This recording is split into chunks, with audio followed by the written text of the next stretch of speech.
China's power crisis worsens as more factories are suspending operations.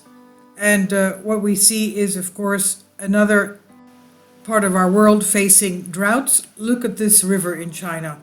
Okay, there's hardly anything left in the water there. So it's not just in Texas that we're having the cattle problems because of droughts.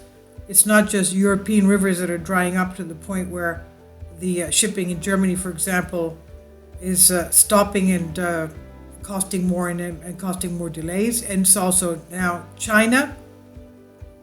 The heat wave induced power crisis spreading across southwestern China, meaning that factories have to close up, worsened by the day, according to Nikkei Asia.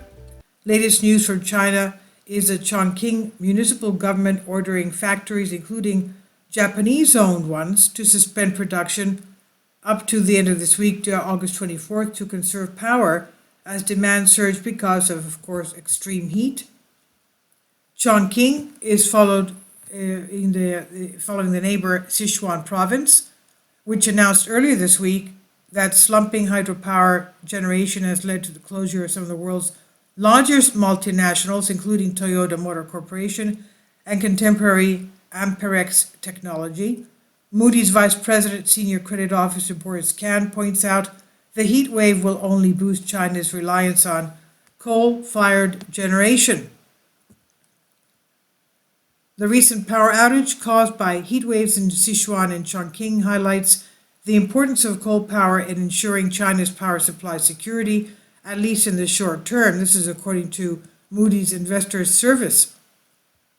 In Chongqing, specifically in the Lengjiai area, power demand has surged because extreme heat led to a spike in air conditioners use. Chongqing has high concentration of factories, and that makes automobiles and computers there. Their shutdowns are to conserve power could impact global supply chains, of course. Nikkei Asia says previously the government had only required that factories cease production during consumption peaks, but the tight power supply demand situation has become so severe that shutdowns were deemed necessary. State-owned Changgang Automobile, US-based Ford Motor, BYD Auto, and Taiwanese electronics manufacturers are some of the companies there. While the power crisis festers in the country's southwest part, Chinese President Xi Jinping addressed the critical situation Thursday. He called on local authorities to resolve the severe drought in some provinces, threatening electricity supplies, adding it could impact economic growth. No kidding. Now, despite the heat wave and factory shutdowns, President Xi Jinping also said China would open up its economy even as globalization has experienced a rise in protectionism in some parts of the world.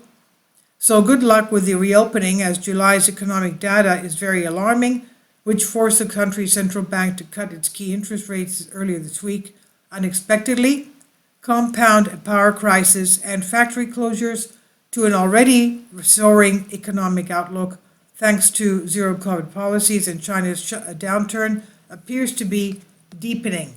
And this is by Zero Hedge and Moody's Investors. Please leave your comments. Thank you for your support. Kindly support my Patreon account. The daily posts are 5 videos daily, and they are totally different from what I have on my YouTube channel. Thank you so much for your support and that you find all my content so interesting. You'll find the Patreon account details in the description box below.